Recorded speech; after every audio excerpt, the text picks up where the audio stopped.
grabar. Bueno, no sé si hay alguna pregunta antes que vamos avanzando. De todos modos, yo voy a dar después las especificaciones de las cosas que vengo diciendo. Bien, ahí están viendo ustedes.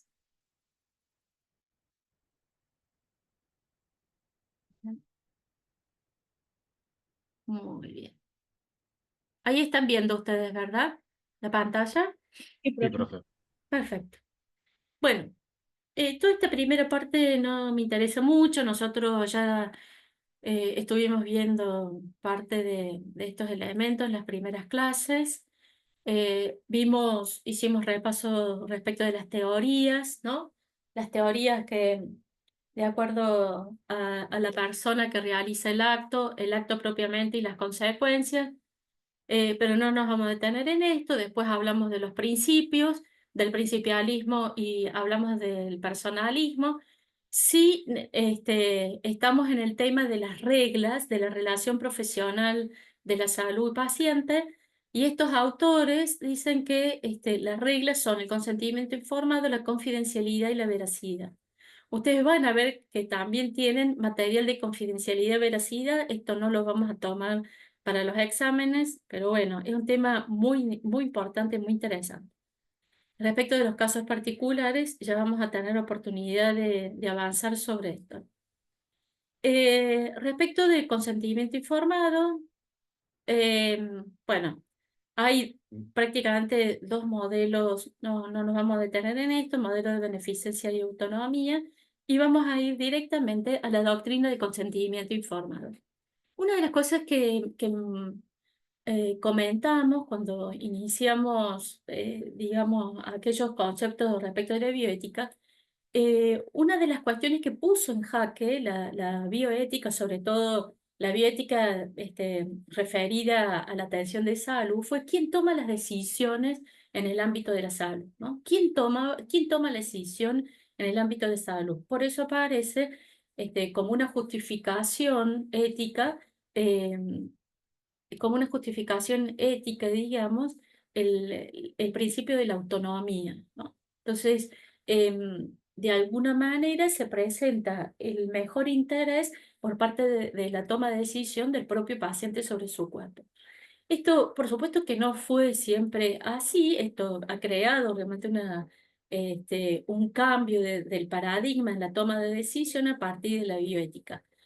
Y específicamente, en lo que refiere a la doctrina llamada así del consentimiento informado, tiene como dos orígenes: un origen que es legal, judicial, y otro ético también, a partir sobre todo de lo que fue ocurriendo en, posterior a las investigaciones que realizaron con seres humanos los médicos nazis. Ya este tema también lo vamos a ver cuando veamos ética de investigación en salud.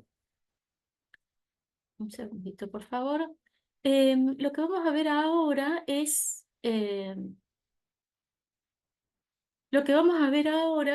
esta evolución de la doctrina del consentimiento informado respecto de la toma de decisiones. Muy bien, en el siglo XIX, antes que que aparecía es decir, que estuviera presente la posibilidad de la anestesia y la antisepsia, dos conceptos importantísimos en el ámbito de la salud, siempre había un aumento de riesgo de muerte, por supuesto, sí se respetaba la opinión del paciente hasta cierto punto, hasta cierto punto.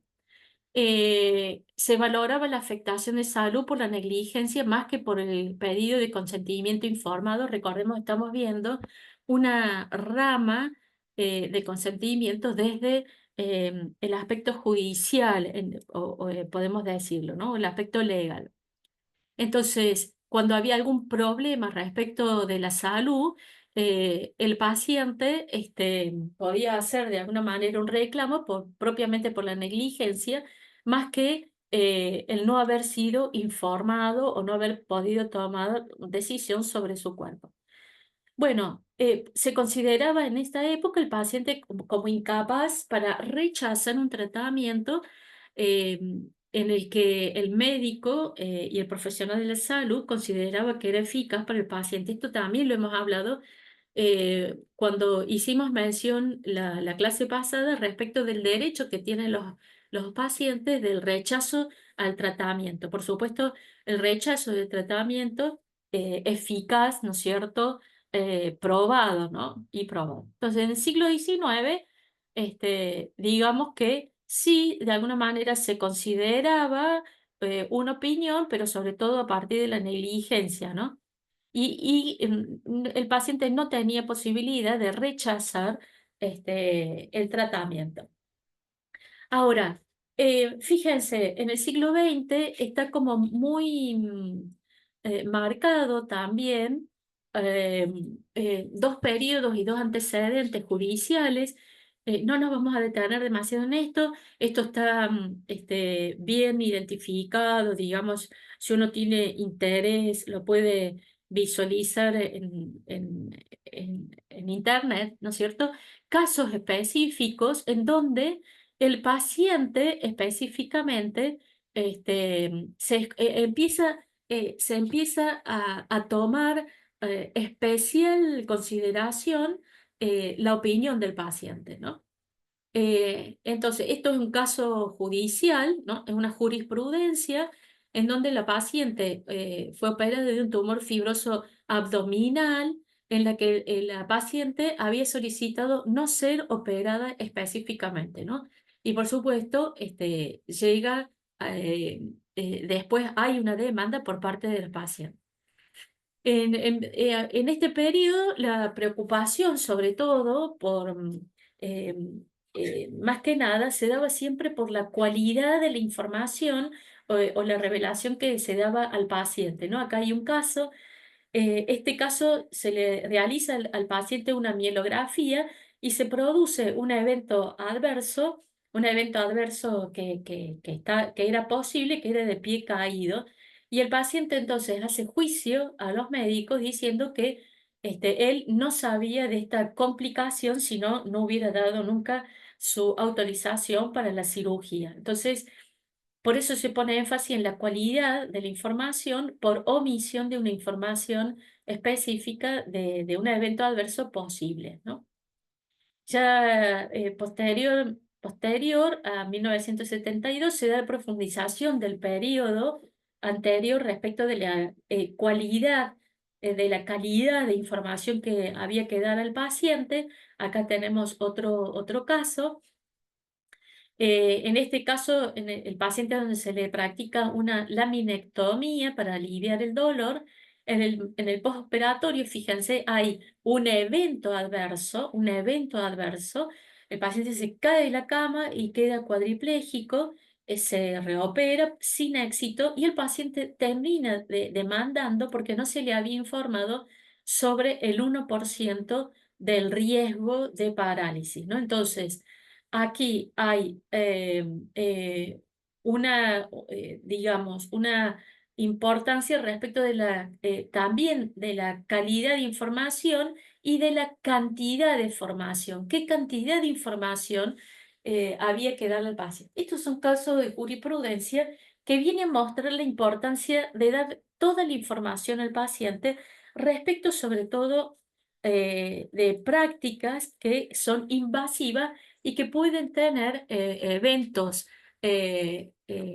secundarios, eventos adversos que puede poner en riesgo la vida del todo o parte de salud de un paciente. Yo voy a insistir siempre en esto, que nosotros en nuestra cátedra, específicamente los dieticistas, sobre todo en Latinoamérica y en Argentina y en Córdoba, el consentimiento informado no es un documento.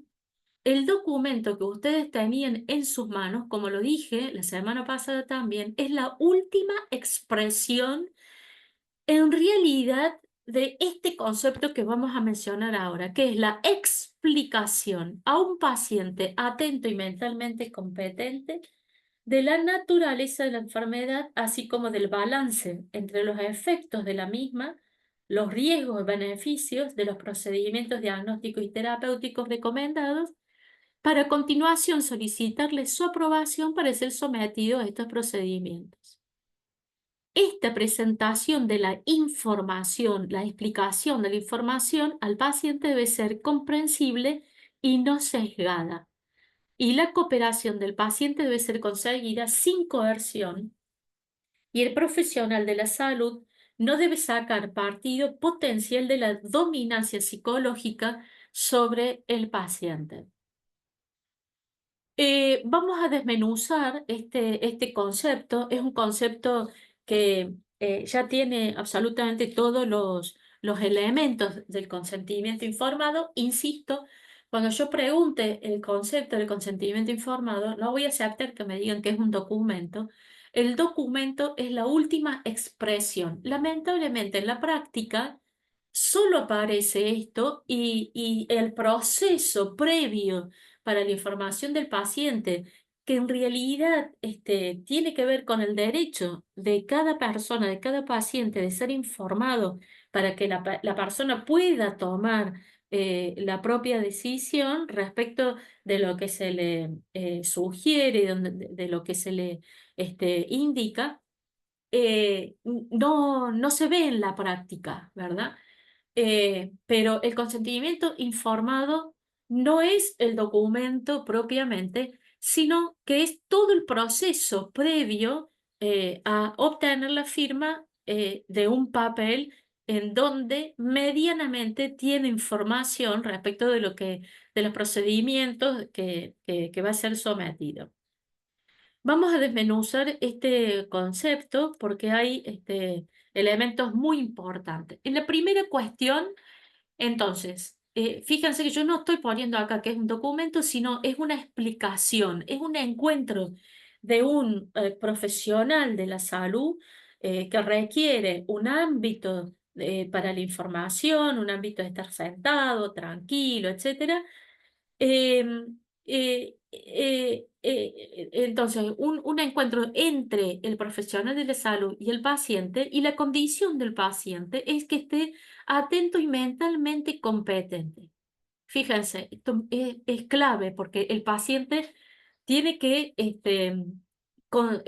se tiene que considerar en un espacio en donde el paciente y también la familia, pero en definitiva el que toma la decisión respecto de su propio cuerpo, siempre tiene que ser el propio paciente. Ya vamos a ver cómo interviene un familiar o un tercero. La condición del paciente es que esté mentalmente competente. Vamos a detenernos en el concepto de competencia respecto del paciente. ¿Qué se le explica? ¿Qué se le explica al paciente atento y mentalmente competente? ¿Cuál es la información que se le da? Bien, en el caso de ofrecer un diagnóstico, la naturaleza de enfermedad, ¿no es cierto?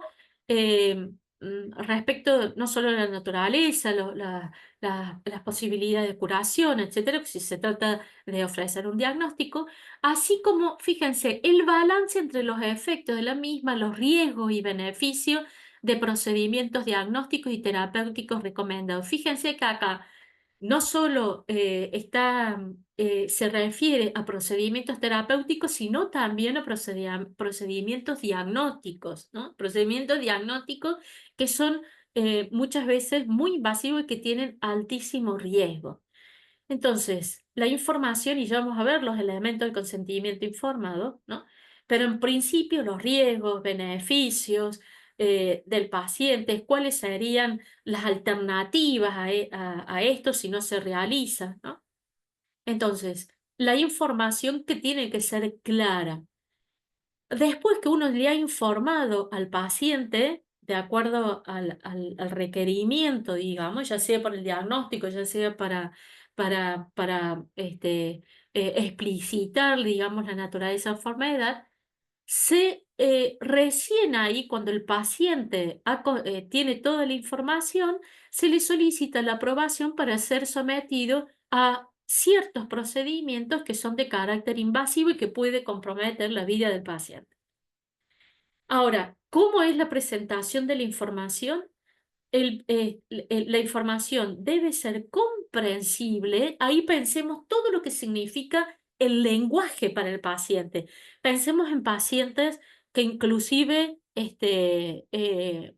pensemos en pacientes que a lo mejor uno le hace firmar un documento de consentimiento informado y que es analfabeto y no logra leer, ¿no? Entonces, la información tiene que ser comprensible y no sesgada, ¿no? ¿Qué significa esto?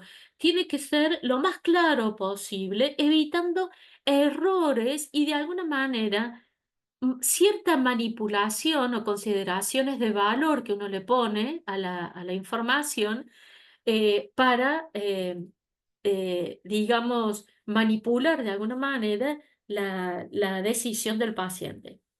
Y esta cooperación del paciente debe ser conseguida, fíjense lo que yo decía hace un momento, sin coerción, evitando de alguna manera la potencial dominancia de cualquiera de los profesionales de la salud respecto del paciente. ¿Cuál es la dominancia? Sobre todo del conocimiento, ¿no es cierto? Del conocimiento. Hay que decir que en este aspecto hay como una relación que no es simétrica en este aspecto respecto del conocimiento, ¿sí? Pero la última decisión la tiene el paciente. Entonces, respecto de la información o de los elementos que deberían estar presentes, es que la decisión del paciente tiene que ser libre, libre. Es decir, se va basado en las propias creencias, valores, sin ningún tipo de coerción, ni manipulación, ni coacción, interna ni externa, ¿no? Muchas veces esto se da, esta coacción, ¿no es cierto? A veces no solo se da con el profesional de salud, sino también en algunos ámbitos de los propios familiares, ¿no? Entonces, la decisión tiene que ser libre, informada, es decir, con toda la información en cantidad y calidad necesaria, hasta donde el paciente quiera ser informado, ya vamos a ver esto, y el paciente tiene que estar en ese momento competente, es decir, y ya vamos a adentrarnos, ¿no? Sobre todo en este concepto, inclusive en este concepto operativo respecto de la competencia, es decir, en donde pueda entender, ¿no? Adecuadamente lo que se le está dando y que, sobre todo, las decisiones respondan a la propia intencionalidad respecto de sus propios actos. Fíjense, cuando hablamos de competencia, que es un término en salud bien importante, hacemos referencia al estado psicológico empírico,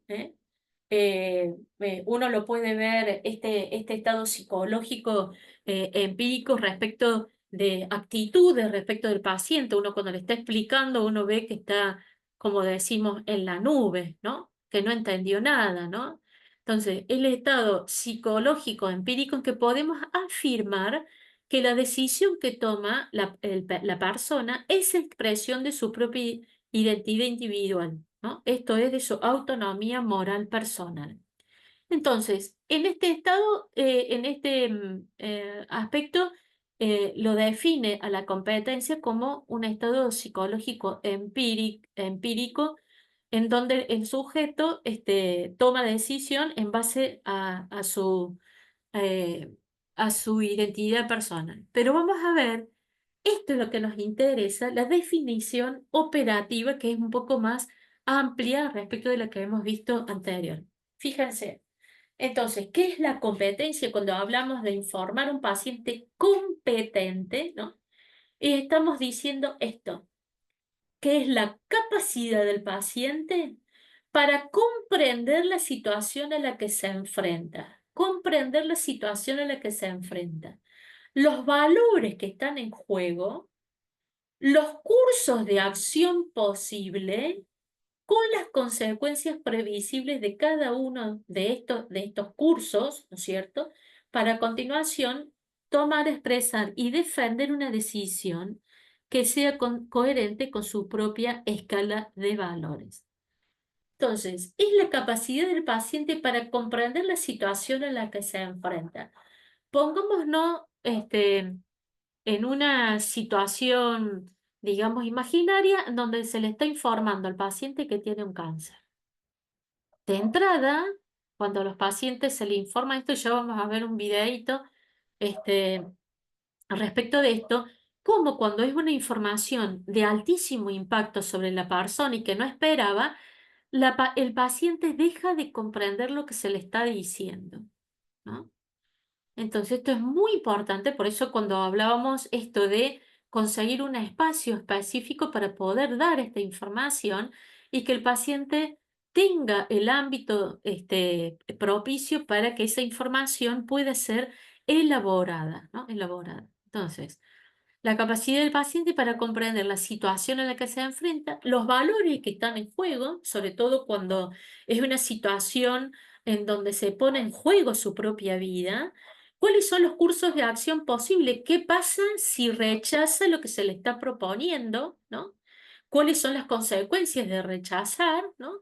¿Cuáles son las consecuencias de aceptar, ¿eh? Por supuesto, dentro de un de consecuencias previsibles, ¿no es cierto?, de cada uno de ellos. Indudablemente que nosotros en salud nos movemos en un ámbito, digamos, que no es matemático, es decir, es un ámbito eh, en donde pueden suceder cosas en donde no están previstas, ¿no?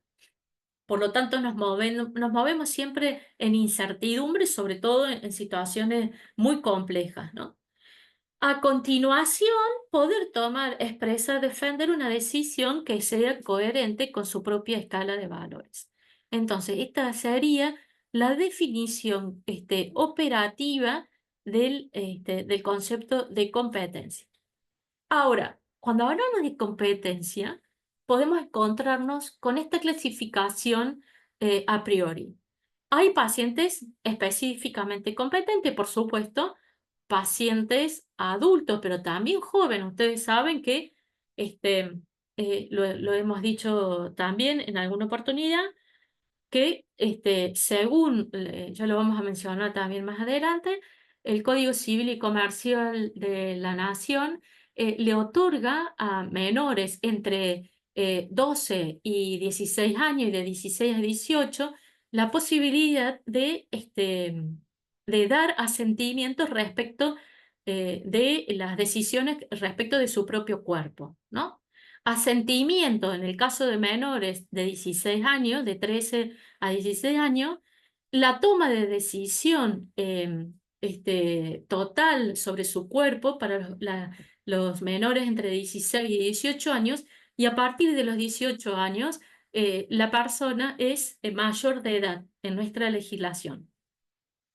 Entonces, pacientes competentes, la competencia es de acuerdo a lo que acabamos de mencionar, pacientes que han sido competentes pero que ya no lo son. Por lo tanto, vamos a ver que existe un modo de obtener la opinión del paciente respecto de situaciones que se pueden presentar, sobre todo cuando pacientes padecen enfermedades crónicas, previsiblemente que son de alguna manera em, que pueden llegar, por ejemplo, a un estado de coma o un estado, ¿no es cierto?, crónica en donde ya no puedan dar su opinión. Y vamos a ver que hay instrumentos para conseguir, digamos, la opinión del paciente respecto de sus propias decisiones. Y pacientes que nunca han sido competentes ni lo serán, como por ejemplo, seguramente ustedes ya están pensando, son pacientes, por ejemplo, con ciertas discapacidades profundas, ¿no? Entonces, estamos en el ámbito de que quién toma la decisión respecto de esto.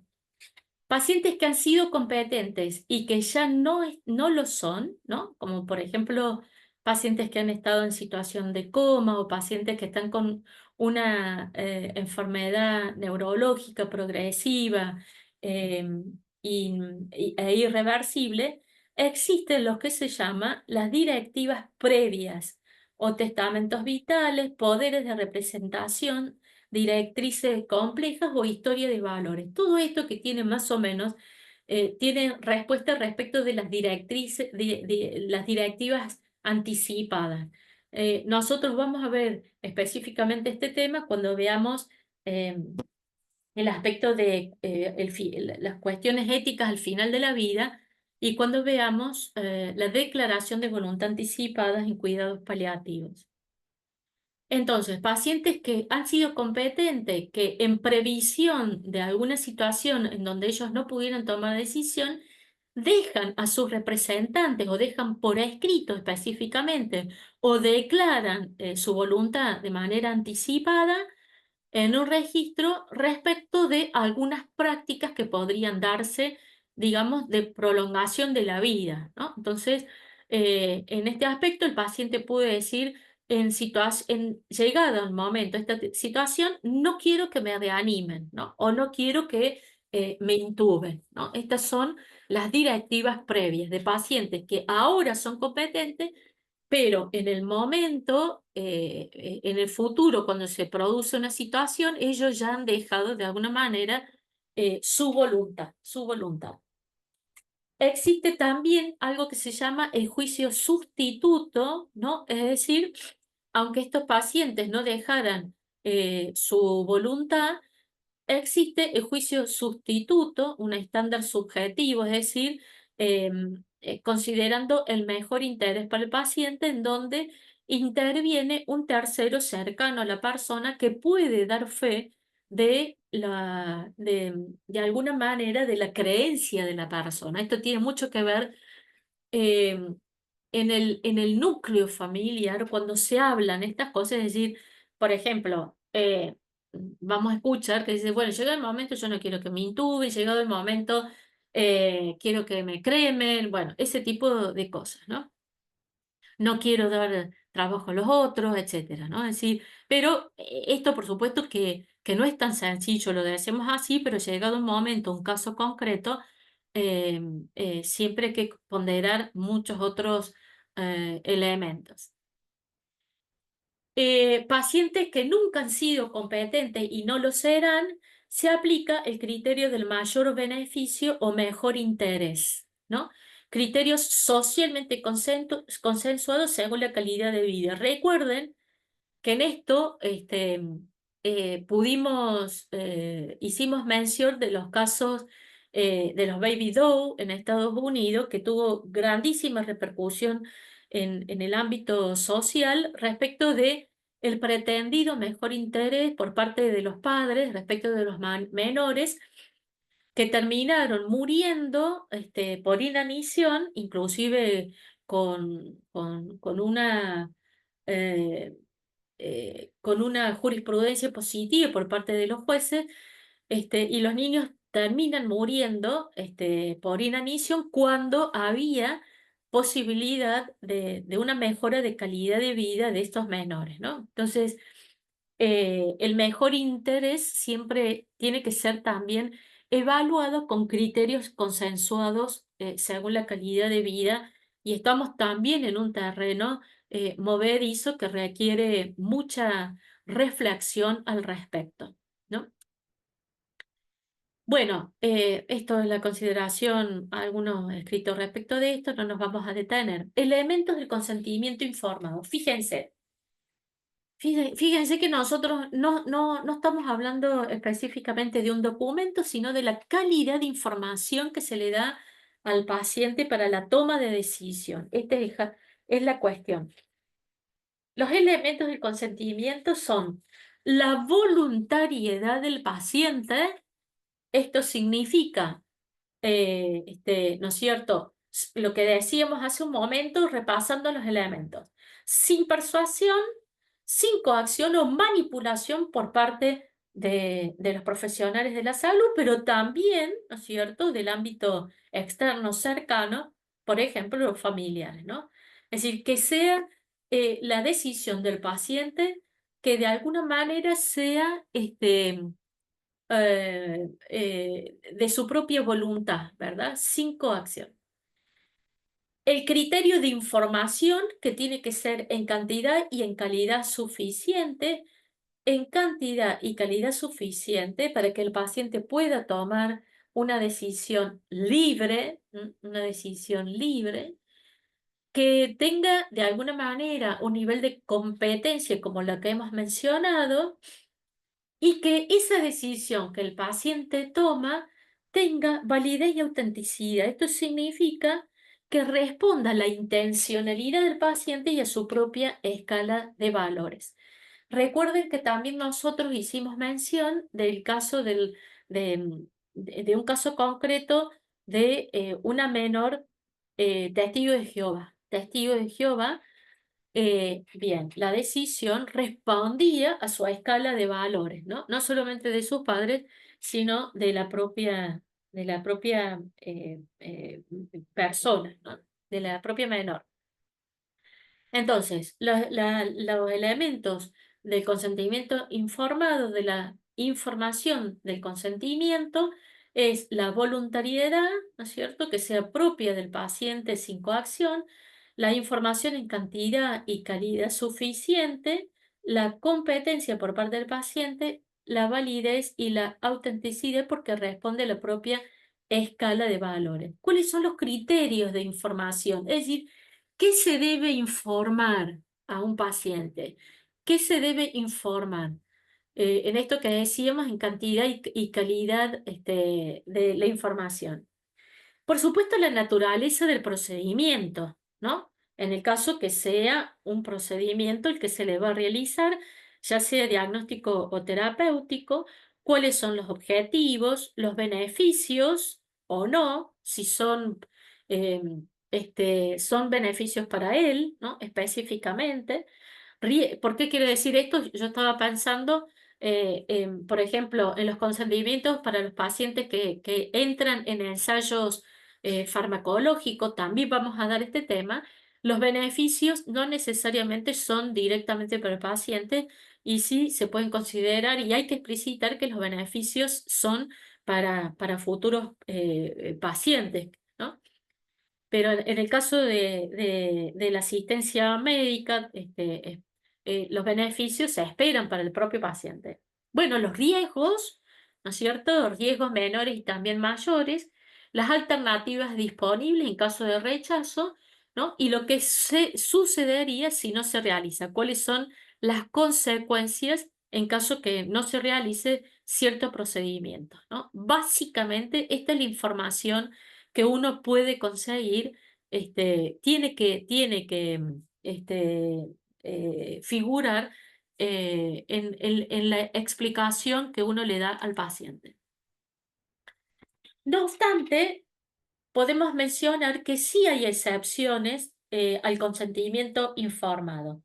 La primera es el grave peligro de salud pública, ¿no? El grave peligro de salud pública, en donde, bueno, hay situaciones en donde hay cuestiones que son de carácter obligatorio, como por ejemplo en alguna época en Argentina el tema de la vacunación en favor, y esto es un criterio utilitarista, consecuencialista, ¿no es cierto? Para el mejor interés de la mayor cantidad de personas, esto es importante, por ejemplo, la vacunación en menores, y de hecho que a través de la vacunación se han logrado erradicar enfermedades muy importantes, muy importantes. El tema de vacunación es un tema específico, este, que habría que abrir un capítulo, ¿no? Porque hay gente, eh, inclusive en nuestro medio, que es antivacuna, y bien, habría que considerar el riesgo para el resto de la comunidad, etcétera. De hecho, que han aparecido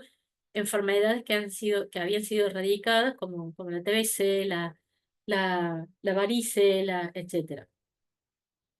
Bueno, la tuberculosis, nada más que sí, la tuberculosis. Bueno, ¿cuáles otras excepciones del consentimiento? La situación de urgencia, ¿no? Es decir, un paciente que está en situación de urgencia y el valor de la vida se pone en juego, este valor de la vida es superior a cualquier otro valor específico y en este caso el valor que sostiene un paciente, salvo que el paciente tenga una identificación que diga, soy testigo de Jehová, no quiero transfusión de sangre. Pero la situación de urgencia es una excepción del consentimiento informado. La excepción del consentimiento es también la incompetencia del enfermo, en donde vemos que se utiliza el juicio del sustituto, ¿no? A través de un representante legal, que esto puede ser, o las decisiones llamadas subrogadas, ¿no? En donde interviene un representante, un curador, un familiar, un cuidador, ¿no es cierto?, sobre las decisiones sobre el cuerpo del paciente o la situación de la enferma. Bueno, imperativos legales, esto se da sobre todo en los casos de salud mental en donde el paciente está en un estado crítico que pone en peligro su propia vida y la vida de los demás, ¿no? En donde un juez puede determinar, por ejemplo, la, la confinación a un psiquiátrico, por ejemplo, a un paciente que está en este estado, ¿no? Entonces, el imperativo legal, esto sería una excepción de consentimiento informado. El rechazo explícito de toda información por parte del paciente, esto existe en nuestros medios, se da sobre todo en los varones, le dice, a mí no me diga nada, usted hágame lo que usted considere, y se entregan a lo que fuera, ¿no? Bueno, en este caso también hay que dejar anotado que el paciente ha rechazado tener toda la información. Muchas veces se escucha en los hospitales, no, no, no, a mí no me informe nada, dígaselo a mi señora, dígaselo a mi hijo, pero yo no quiero saber nada, ¿no? Bueno, en esto hay que tener mucho cuidado porque si hay consecuencias específicas, después el paciente podría llegar a reclamar. Hay que dejar todo siempre muy, muy registrado en este aspecto, donde uno le ha querido informar al paciente y el paciente ha rechazado la información. Bueno, otra excepción es el privilegio terapéutico, y el privilegio terapéutico un tanto cuestionado, que tiene que ver sobre todo con el criterio del profesional de la salud, que si en el caso que diera información, el paciente podría llegar a tomar medidas extremas, como por ejemplo, bueno, esto dicen sobre todo en el ámbito de la oncología, que si yo le informo al paciente, el paciente puede tomar, por ejemplo, decisiones de suicidarse, etcétera. De todos modos, este ítem del privilegio terapéutico respecto de la decisión del paciente, la decisión tomada por parte del profesional de la salud de manera paternalista, hoy está siendo muy cuestionado porque hay otros modos también de acercar la información de manera digamos, de manera frecuente, fraccionada, de manera que el paciente lo pueden ir asimilando de poco. Hay como diferentes técnicas. Entonces, estas son las excepciones del consentimiento informado. La semana pasada fue muy interesante porque tuvimos 4 consentimientos informados, que estuvimos analizando, fíjense, tenía que ver con los modelos del documento final de la información, que pueden ser modelos instantáneos o de acto único, o modelos de proceso. Recuerden que ustedes habían presentado un modelo de proceso respecto de cuando un paciente se daba la internación, en donde le presentaban todo el abanico de las posibilidades que podían ser sometidos el paciente. Bien, eso no aceptaba que en el momento, por ejemplo, de ser sometido a una cirugía, tienen que dar la explicación concreta respecto de ese procedimiento. Bueno, también respecto de estos genéricos, ¿no? El consentimiento, el documento que se da a la internación del paciente son genéricos, y después hay específicos de acuerdo a cada procedimiento que se da. Bien, esto que yo les muestro, nada más que es, no nos vamos a detener en este aspecto, porque es todo lo que dice el Código Civil y Comercial de la Nación respecto del consentimiento informado para actos médicos en investigación de salud, que sí lo vamos a ver cuando veamos ética de investigación en salud. Así que no sé, me parece que no hay nada más. Sí, bien. Entonces, bueno, ¿alguna pregunta respecto de esto?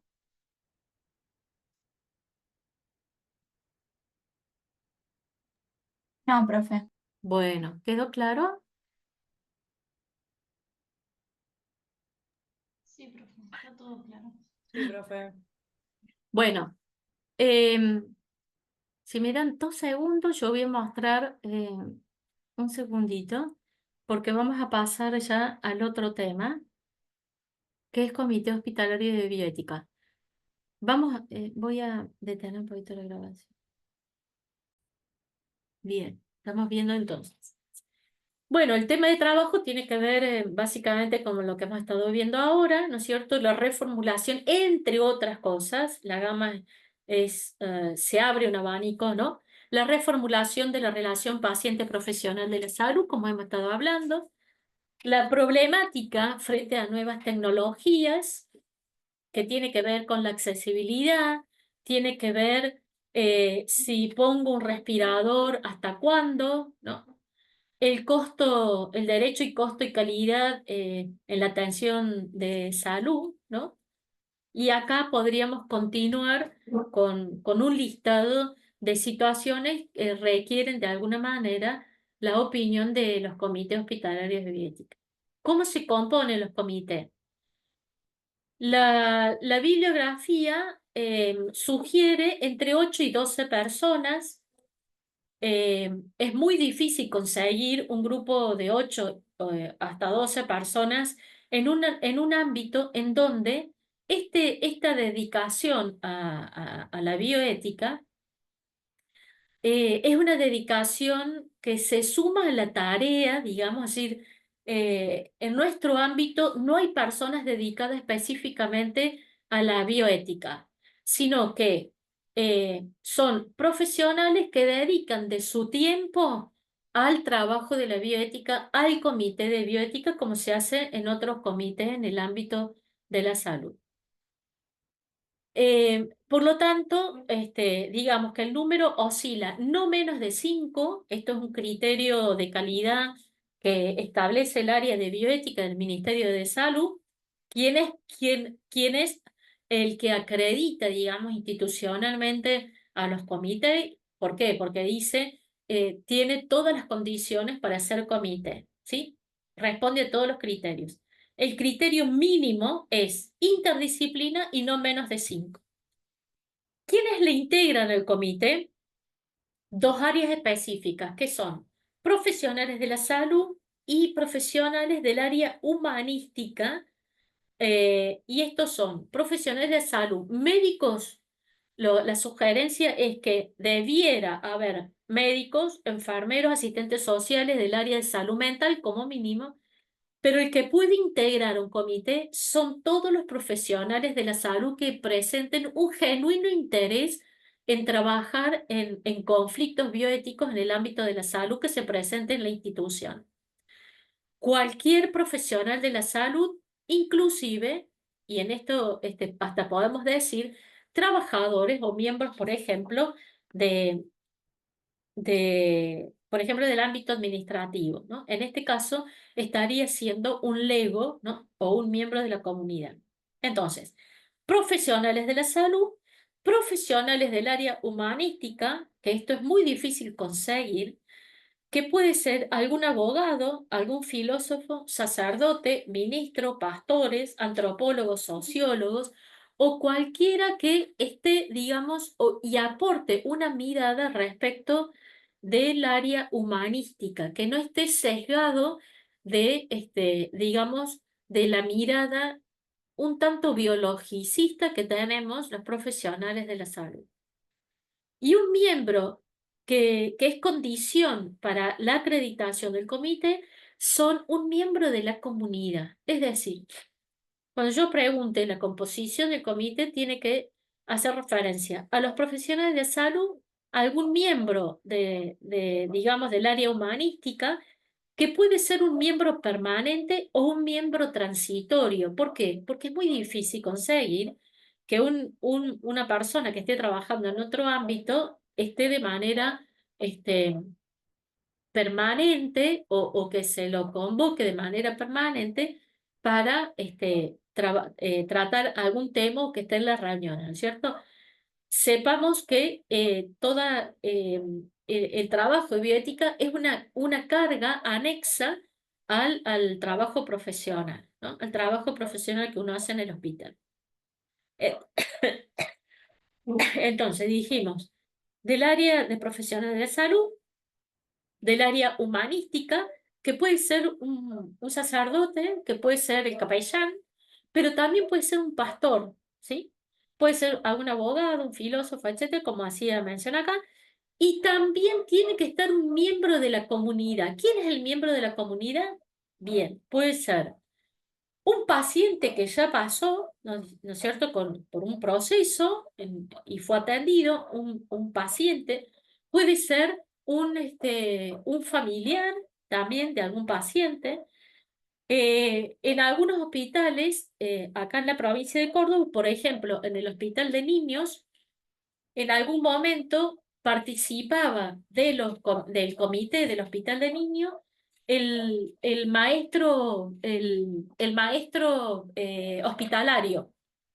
Ustedes saben que en el hospital de niños, en los hospitales de niños, eh, los niños continúan con su proceso de educación porque hay un maestro específico que tiene conocimiento, digamos, respecto del ámbito de la salud, pero se ocupa que los niños continúen el proceso de educación. Bien, estos maestros, uno de ellos participaba en un tiempo del Comité Hospitalario de Bioética y hacía un trabajo fantástico porque, ¿cuál es la idea de esto? De que haya como miradas plurales frente a una misma problemática, ¿no? Esto es lo que tiene que garantizar la interdisciplina. Entonces, hemos visto la Constitución, el tema de trabajo y Constitución. Bien, no nos vamos a detener en esto, pero sí quiero, esto es una clasificación respecto de los comités, en donde la primera columna hace referencia a la obligatoriedad de hacer la consulta al comité y la segunda es la obligatoriedad o el grado de vinculación que tiene la toma de decisiones respecto del comité. Los comités asistenciales son de carácter opcional, es decir, no la gente con un conflicto de bioético no tiene la obligación de consultar al comité, pero sabe que el comité está allí para escuchar y para dar una recomendación. Por lo tanto, el comité asistencial es de carácter opcional en la recomendación. No da, no toma decisiones, no toma decisiones. La decisión la toma la persona que consulta. ¿Quién puede consultar al comité? Cualquier persona del hospital, profesional. Cualquier persona, pueden consultar pacientes o pueden consultar gente que viene de afuera respecto de algún conflicto que tiene. Entonces, es de carácter opcional para la consulta y de carácter opcional para seguir la recomendación o no del comité. Claro que está, que cuando uno hace una consulta al comité, la idea es poder tomar esta recomendación para apoyarse, digamos, porque tiene un respaldo de juicio moral mayor que el que uno pudiera tomar, ¿no? ¿Cuáles son las cualidades de las personas que participan de los comités? Fíjense, por supuesto que no vamos a conseguir un superhéroe, un super profesional que tenga todas estas, pero algunas de ellas sí están fuertemente sugeridas, ¿no? Por supuesto que un profesional tiene que tener una idoneidad científica técnica en la profesión que uno está ejerciendo, ¿no?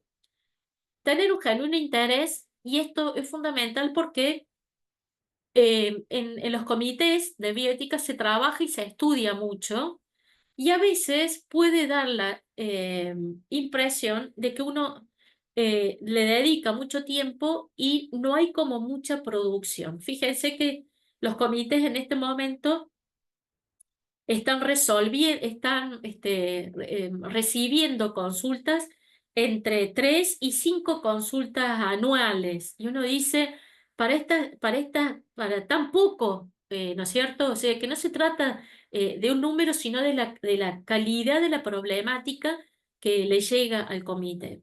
Bueno, una capacidad de reflexibilidad, de reflexión, ¿no? Esto es muy importante, de sociabilidad, de reconocida conducta ante sus pares, ¿no? Una persona que se la tira de meterse en todos los comités para no responder a su propio trabajo, no tiene una autoridad moral para poder participar en un comité de ética, ¿no? Bueno, tiene que tener de alguna manera una capacidad de prudencia para eh, poder valorar todos los aspectos que se le presentan, ¿no? No irse, como mal se dice, de boca enseguida a juzgar un caso, por eso va de la mano de otros aspectos como la capacidad de reflexión, ¿no? Es decir, de poder dar la palabra justa en el momento oportuno, ¿no? La capacidad de diálogo es esencial y junto con la capacidad de diálogo, la capacidad de escucha, ¿no? No imponiendo la decisión, ¿no? No imponiendo su propia vista, sino el poder dialogar y encontrar, digamos, aspectos de otras personas que van justificando, también tiene que ver con la problemática. La capacidad de escucha y de diálogo es importantísima y la confidencialidad respecto de todo lo que se trata en el comité. Cuando uno está trabajando un caso que puede ser conflictivo dentro de una institución, nadie en el comité está autorizado para revelar lo que se discute dentro del comité. Esto es una condición esencial, la confidencialidad hacia los temas que se deliberan dentro del comité. ¿Cuáles son las funciones del comité? Estamos hablando de los comités hospitalarios de bioética asistencial. De alguna manera, también los de ética de investigación en salud responden a esta función. Una de las funciones es la educativa. Este cuadro tiene que ver, fue elaborado y propuesto por un bioeticista argentino que ya hemos mencionado cuando hemos hablado de los 6 valores esenciales en salud, que es el doctor Juan Carlos Tealdi, que fue uno de los primeros, uno de los pioneros que trabajó conformando comités en las instituciones, y entonces él pudo distribuir, digamos, estas funciones de educativa, consultiva y normativa en diferentes etapas. No significa que estos sean etapas, digamos, cerradas, sino que se va dando una evolución en los comités, pero nunca deja, por ejemplo, en el ámbito educativo de realizarse la autoformación del comité. Normalmente los profesionales que integramos por primera vez un comité, no conocemos nada o nos despierta interés, pero requiere una autoformación para que en el lenguaje que hablemos, cuando hablemos de autonomía, cuando hablemos de justicia, sepamos todos de qué estamos hablando, ¿no? Entonces, la primera etapa de la función educativa requiere un proceso de autoformación del comité para luego dedicarse a la formación, sobre todo en el ámbito hospitalario y sobre todo de las generaciones profesionales jóvenes, pero permanentemente con temas de actualidad, ¿no? Hacia el hospital y la función educativa en una tercera etapa, ya cuando el comité está con una maduración y lleva varios años de ejercicio, la educación a la comunidad es muy valiosa y hay comités que sí lo realizan muy bien. Otra de las funciones de los comités, que es la función que le dio origen, podemos decir, a los comités, es la función consultiva, es decir, cuando el comité recibe casos con conflictos bioéticos en donde los principios están en conflicto, ¿no? Y entonces el comité tiene que dar una recomendación frente a un conflicto específico.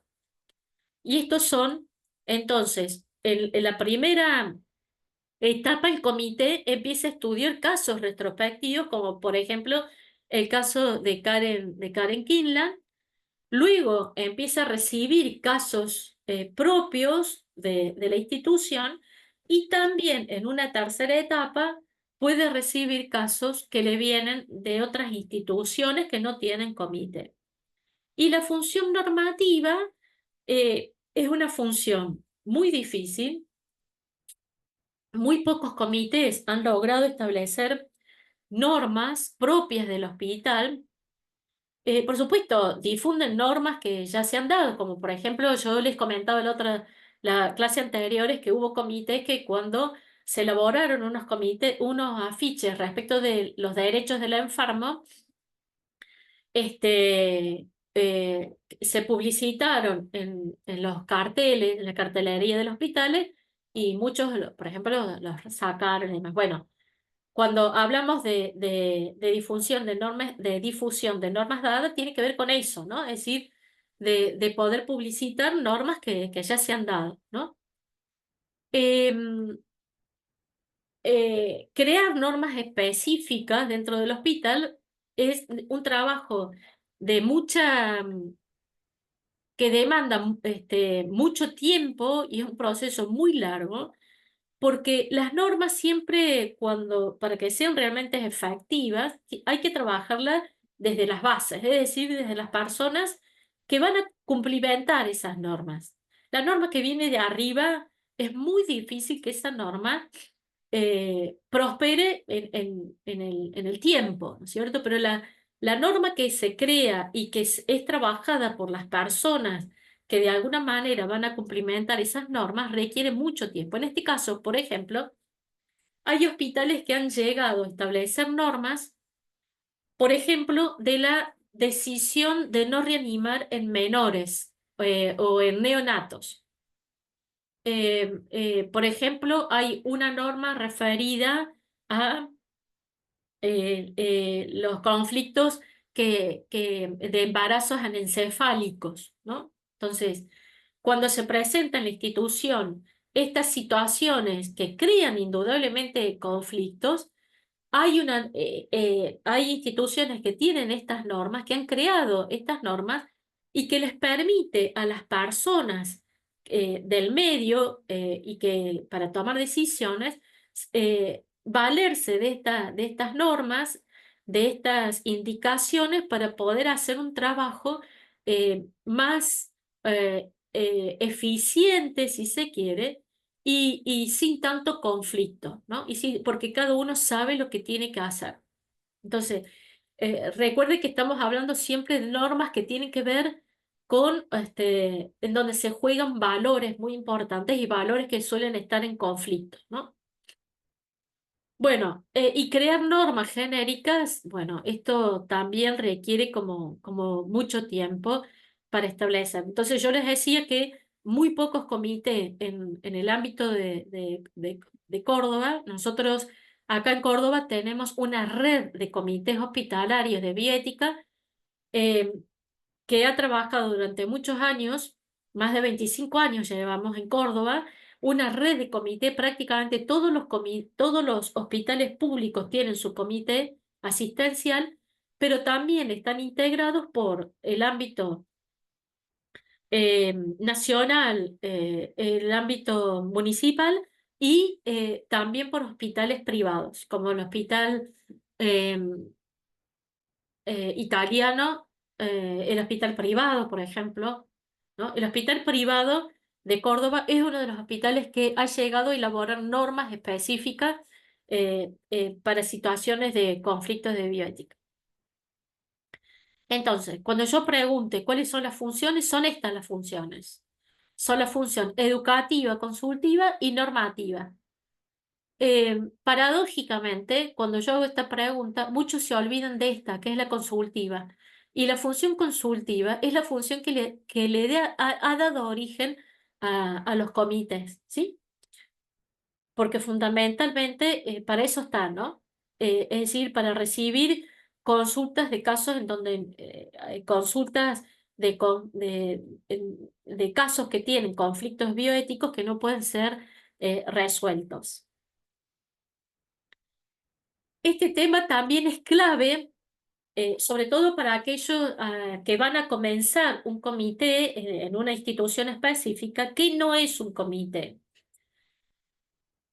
Cuando uno habla de comités de bioética, algunos se confunden, por ejemplo, con los comités de, de bioseguridad, que no tienen nada que ver, es otra, nada que ver, tiene que ver con otro ámbito de estudio y de trabajo en las instituciones, simplemente porque tiene la palabra bio, no tiene nada que ver. La bioseguridad con la bioética son dos ámbitos de trabajo, de estudio, de disciplina totalmente diferentes.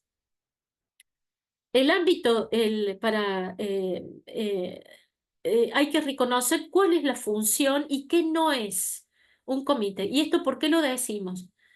Porque cuando uno comienza a trabajar, es importante poder determinar cuál es la verdadera,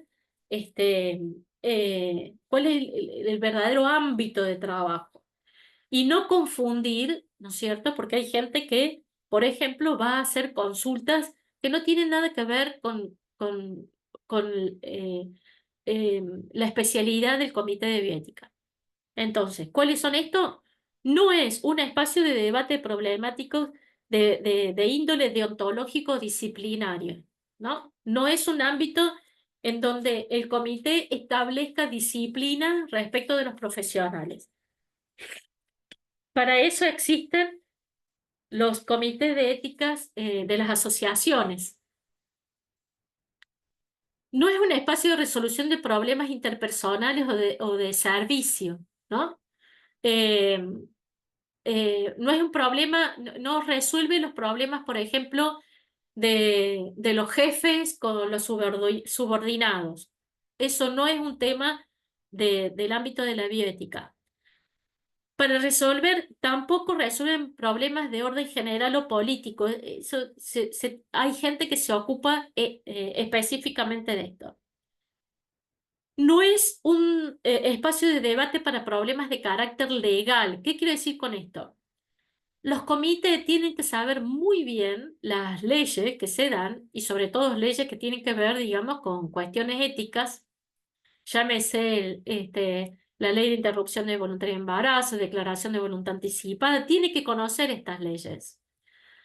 Lo que estamos diciendo acá es que no tiene una facultad, el comité no tiene una facultad de establecer una penalización, no tiene nada que ver, no tiene carácter legal el comité. Un lugar tampoco para decisiones de implementar normativas de carácter obligado, ¿no? De cumplimiento obligado. Por eso estamos diciendo que los comités asistenciales dan recomendaciones, no dan disposiciones o de alguna manera, sí, no tienen, no dan respuestas de carácter obligado que tengan que cumplir las personas. Hay una diferencia esencial y me parece, bueno, acá hay algo de bibliografía que ustedes pueden considerar. Sí, yo quiero detenerme, después yo les decía al comienzo que tenemos dos tipos de comité. Lo que hemos visto hasta ahora son los comités institucionales de bioética que se ocupan de los problemas de los problemas éticos que hay en la asistencia de salud.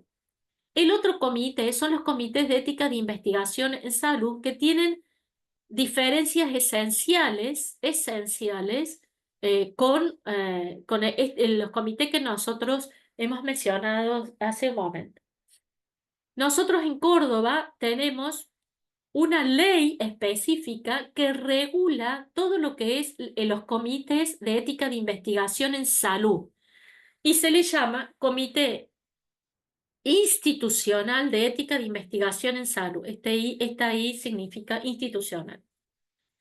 Las diferencias esenciales entre estos dos es la historia, cómo nace. Por supuesto que los CIEIs nacen a partir, los comités de ética e investigación en salud, ya vamos a mencionar, nacen a partir de los problemas que hubo con la investigación en salud, ¿no es cierto? Sobre todo del ámbito nazi, pero también en otros países en donde en nombre de la ciencia lo que se hacía era, la verdad, cuestiones atroces a los pacientes, ¿no? Ya vamos a estudiar ese tema. Tiene diferencia entonces en la historia, cómo van naciendo estos comités, en la estructura. eh, Ambos estos comités tienen que tener carácter interdisciplinario, es decir, considerar lo que hemos visto hasta ahora, médicos, ¿no es cierto? Tienen que tener bioeticista o alguien del ámbito humanístico y tienen que tener un miembro lego. Lo que hace diferente el Comité de Ética de Investigación en Salud, un médico, un profesional médico o un profesional de la salud tiene que ser de alguna manera experto en investigación, ¿no?